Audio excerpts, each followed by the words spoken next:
14A District Court for County of Washington State District is now back in session. The Honorable Judge Simpson presiding. You may be seated.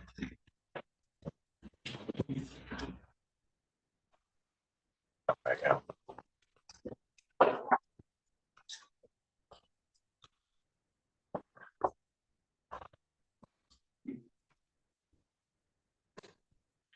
We're back on the record in the case of the People's State of Michigan versus Zachary Radcliff. In this case,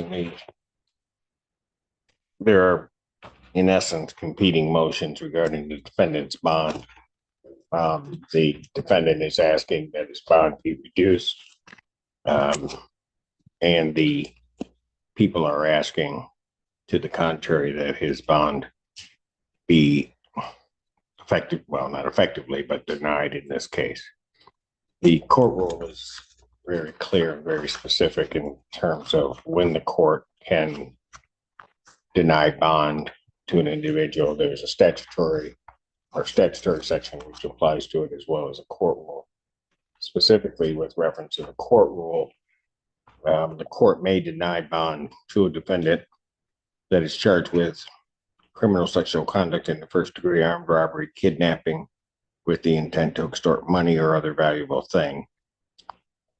Thereby, if the court finds proof of the defendant's guilt is evident or the presumption great, unless the court finds by clear and convincing evidence that the defendant is not likely to flee or present a danger to any other person, or what one may say, a danger to the community. The court can take a number of factors into account, and I've given, I think, each side an opportunity to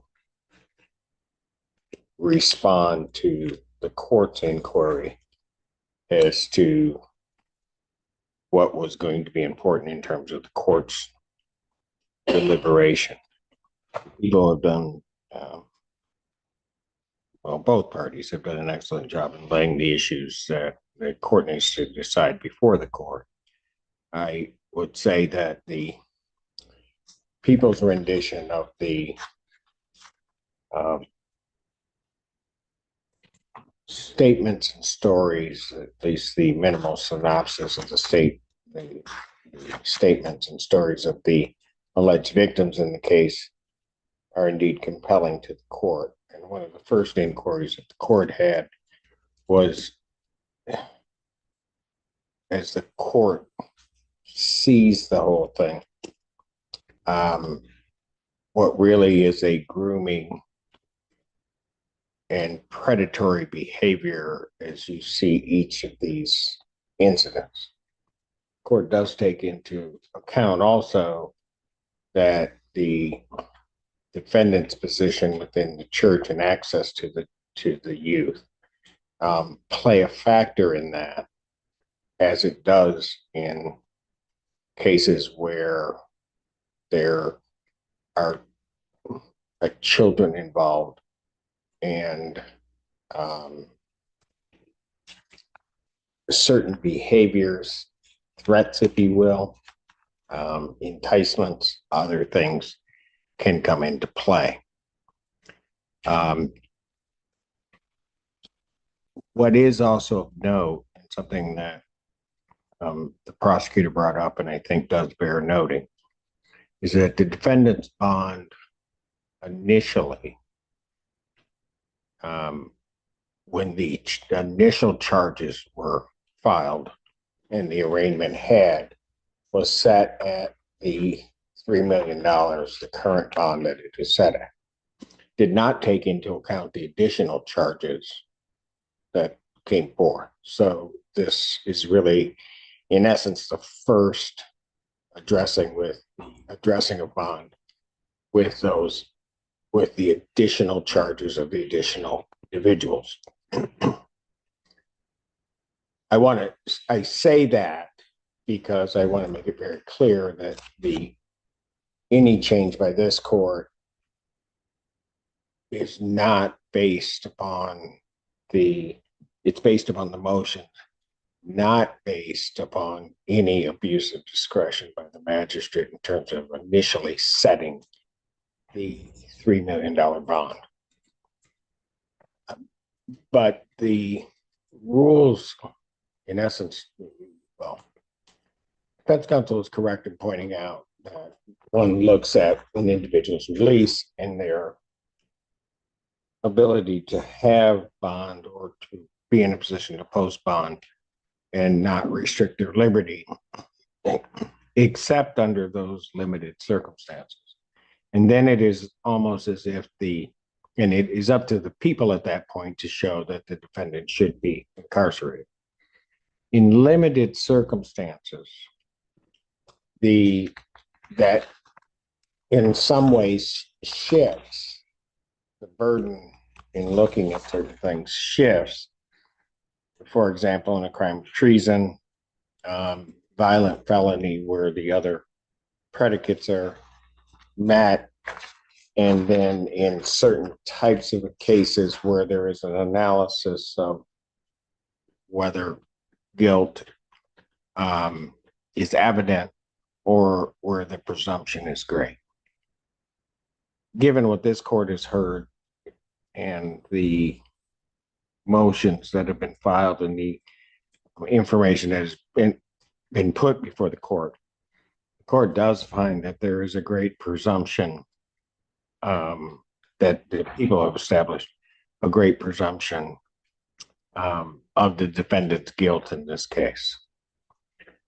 I would also indicate that the court is taking into account that the behavior is indicated, at least is laid out here. And I don't know what would happen during the course of testimony, but what has been laid out shows, I don't even want to say classic predatory behavior, but it in a lot of ways is, where individuals are basically these victims are placed into that position.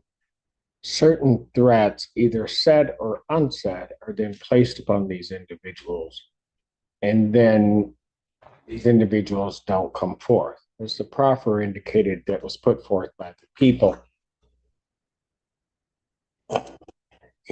If that's true, and if the evidence, I should say, bears that out, one can see what the court is talking about with reference to an individual that is a young person who is forced to engage in sexual acts, who is then that next day has to see that person in, well, places, a church, and that person being in a position of power or authority. Been doing this a long time. That whole concept may seem like it's just something that just happened. Frankly, when one looks at it on the surface, that it's actually, if this is a circumstance where the two incidents, that's all that I had necessarily before me, occurred, that's not by accident. That whole series of things is by design for a very good reason, because that stops this person from saying anything, doesn't say anything to the parents, doesn't say anything to the people in church, doesn't say anything because of where this happens. And the longer that goes, it becomes more difficult for the person to say so. In just listening to that, looking at what's been laid out by the people, the court, as it indicated, does find that there is a great presumption of the defendant's guilt.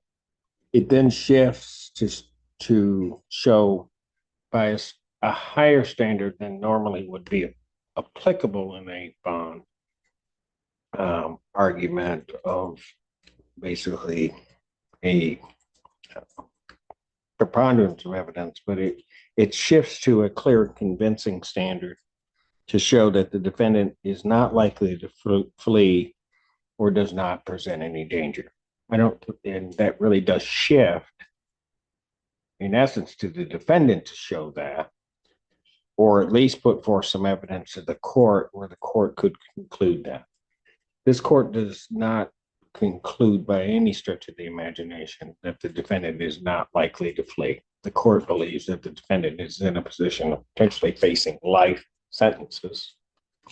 That also there is a circumstance, and it's a bit unclear, a bit murky, but where he knows that he is subject to at least an investigation and flees, or at least leaves the state.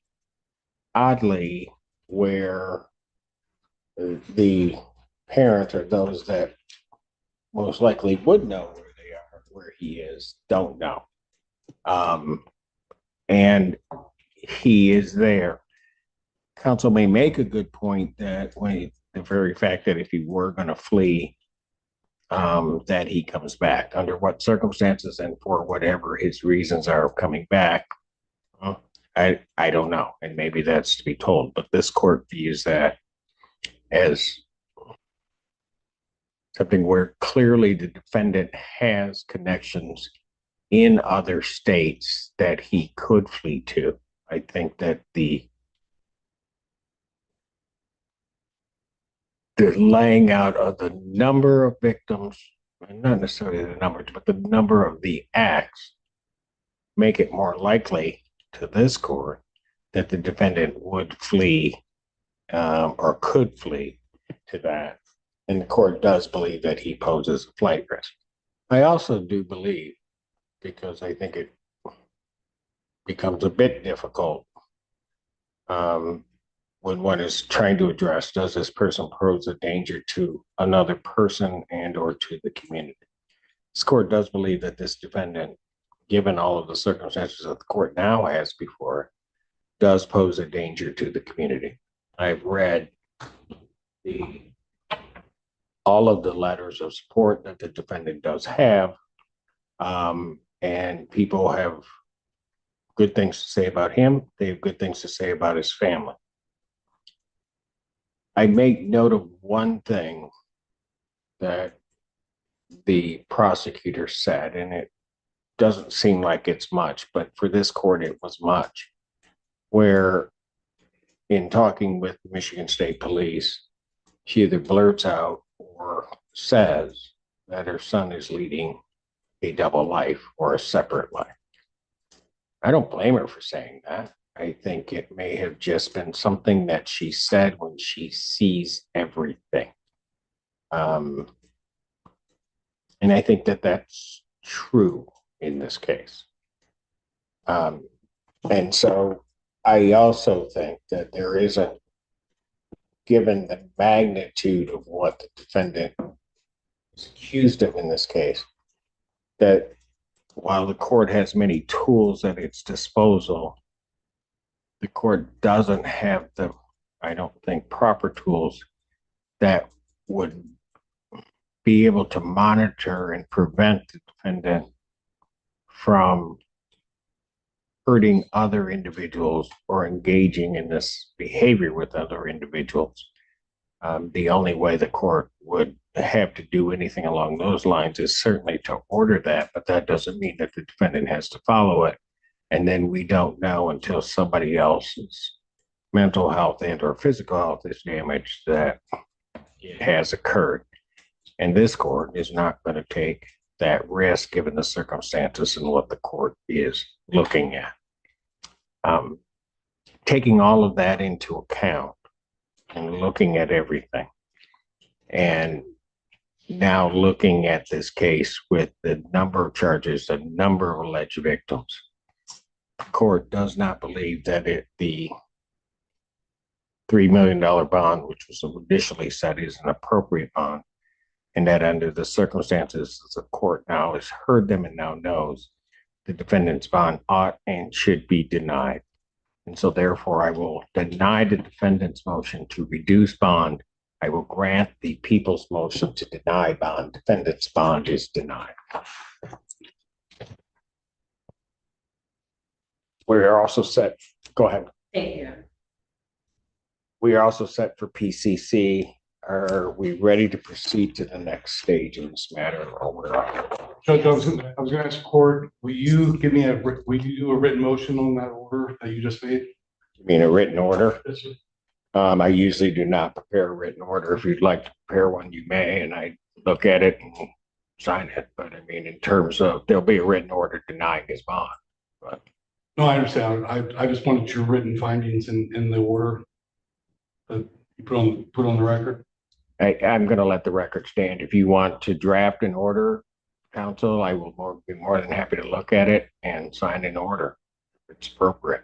Okay. So as far as the PCC goes, again, we just got their supplement report yesterday, number 12, where last one we were doing the 9th, that I had asked the prosecutor specifically if there were any more warrants out. There was not. Apparently there are. There's Snapchat warrant number 1 and 2. Based on that report that I just got yesterday, there's Beth's phone. I don't know what that is.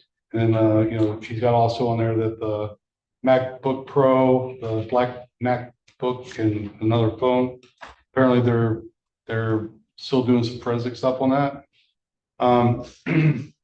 I'm also going to address some of the older stuff that we previously asked for, which she alluded to today, I think, which is the wired conversation between what conversation? Wired. I've looked through my stuff. She can direct me to a time or date stamp and a date for that particular conversation that was made between Priscilla and Mr. Radcliff. I've looked through all my stuff. First name Priscilla being a Burke. All right, go ahead. Oh, I got you. The X and him. Yep. So there's apparently a conversation that was recorded that I don't have. I don't know if it's something that they've sent and it's in something else possibly, but I pretty much have gone through everything that has been sent and I have not seen that. And then we've also asked for the victim advocates notes, which were done by Megan Calamita.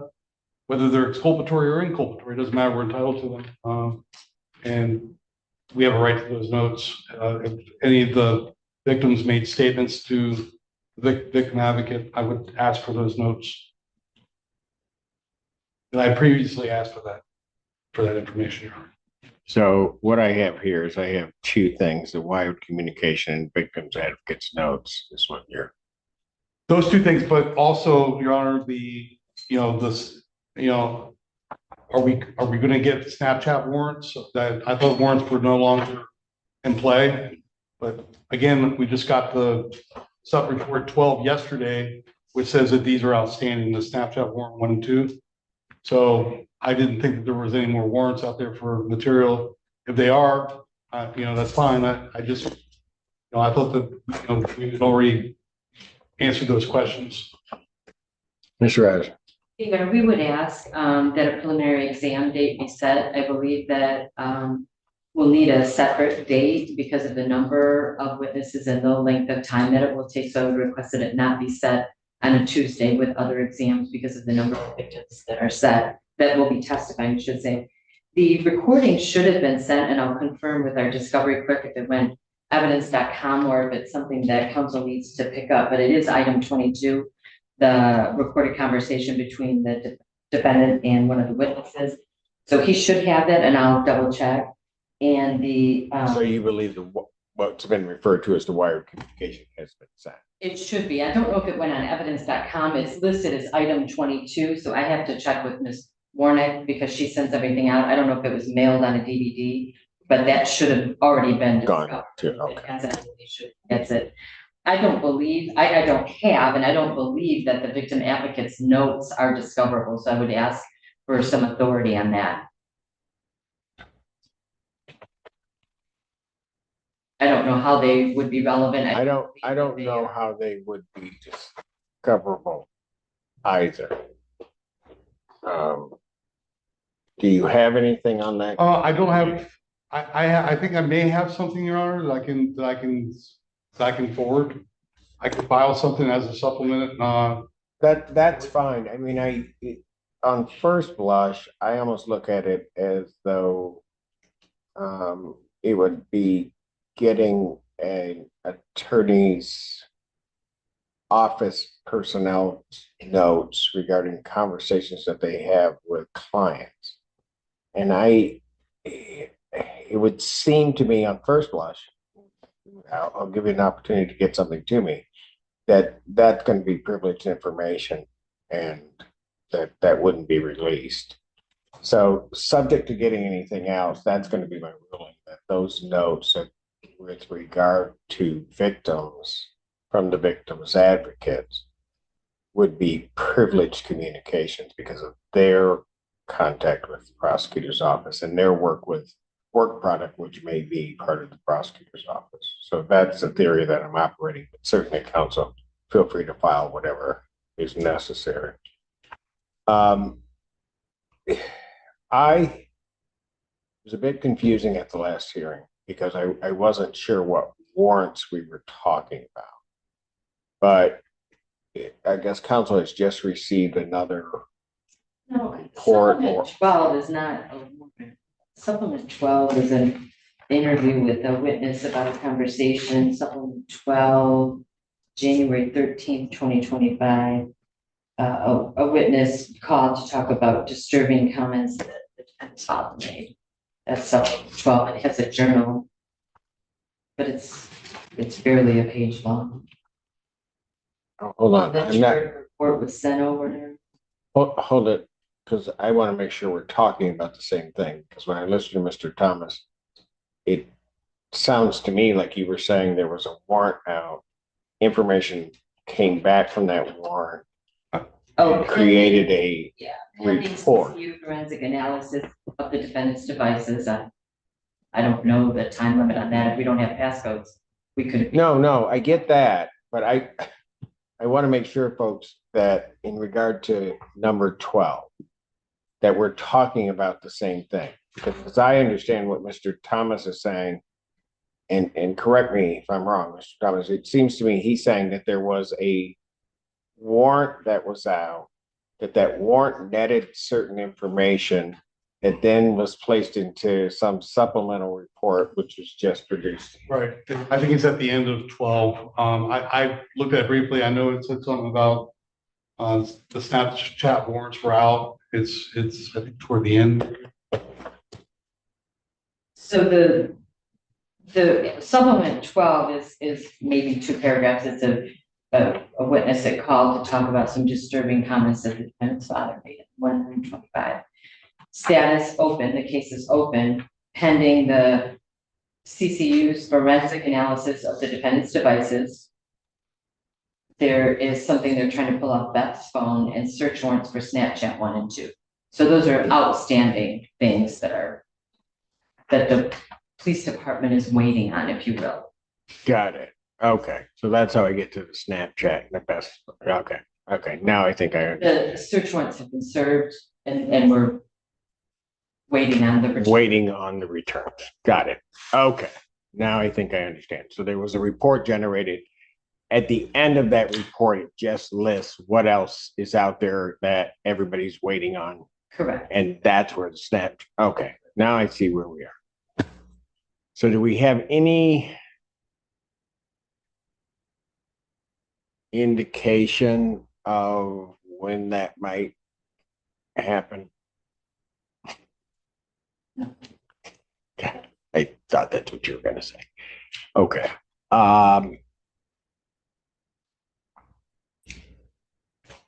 So with that, counsel, I mean, I can set a preliminary exam date and what comes through, and I'll entertain whatever comes at that moment, but I don't know what's gonna, I mean, I have no idea what's gonna come of that.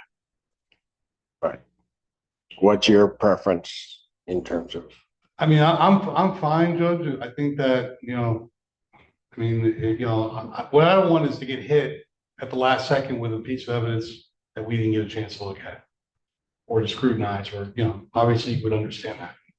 I mean, you work on a strategy and, and then all of a sudden somebody produces something. No, I got you. And I guess what I can do is I can set a prelim date.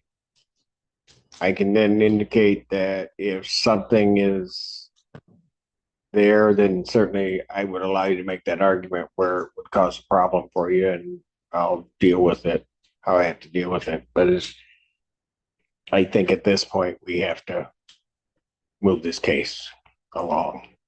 So I'd like to do that. The with the understanding that the other forensic, the electronic devices may not be available at the time of. I mean, as your honor knows, these devices, it could take 2 years for the computer crime lab to get into them. So we can't adjourn, but we could be adjourned for another year, another 2 years. I just Not doing it. don't have the time. I would just ask the court, if, if it's not produced and they get it at the last minute, either we're gonna get continuance or the not. Right. I mean, well, counsel, just so that you understand how I work, I'm not going to let anybody. I expect counsel to do their due diligence in terms of any evidence that comes for us. So I don't expect somebody to lay out a piece of evidence. I haven't had an opportunity to do that. But I would not, and I think counsel should be very clear. My expectation is that whatever information has to be given to each side will be given in ample enough time where the other side can do what they need to do. If they don't, if you run into that situation, I will always hear one's argument about why I can't proceed if something has just come to you. You haven't had a full-blown opportunity to do that. I'm not going to do anything that puts anybody at a disadvantage. So when would we like to do this?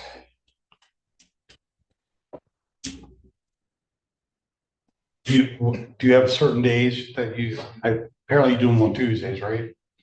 Well, yes, but that's rotating. But what Ms. Reiser indicates is that it's going to have to be a special day. So it's going to come off of my very skimpy docket I have to give. Well, on Oh. Tuesday, there are several other. Yeah, cases yeah. that- It's not going to be a Tuesday. Judge, I don't know if you'll do this, but can we do it on a Friday? Is that a possibility for it? Just asking, only because. No, I hear you. Okay, so just what my reluctance is I have housing dockets on Fridays, which are intense and very long. And when I put them over, that means the next following week is even longer. And are Mondays bad for you?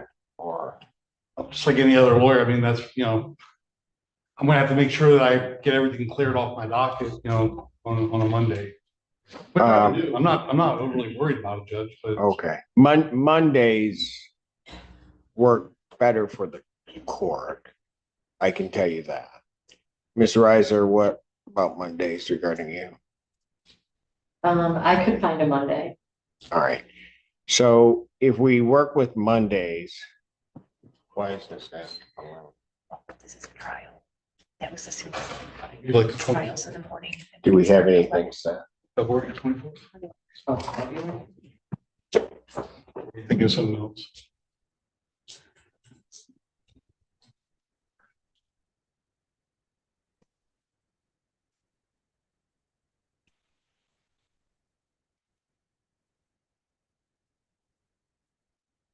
We really shouldn't, but.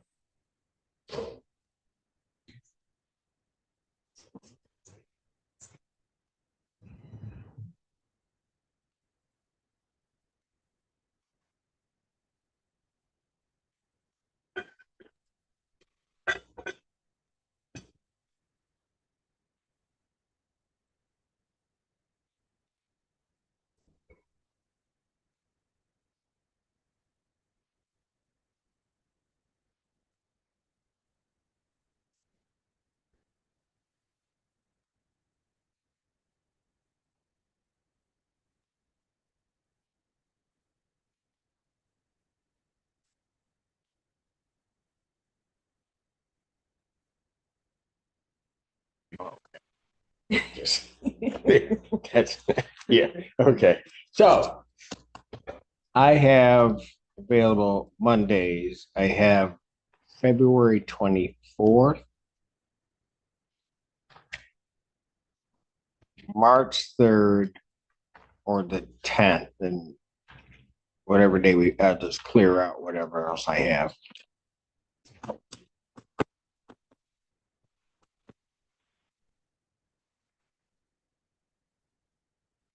I am available February 24th.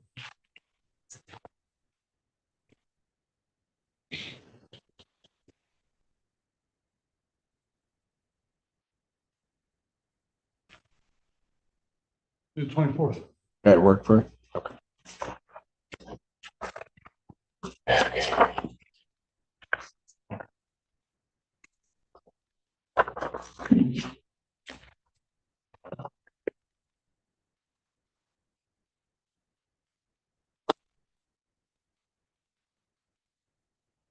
Preliminary examination in person will be set February 24th, 2025, 9 a.m., and that is before me.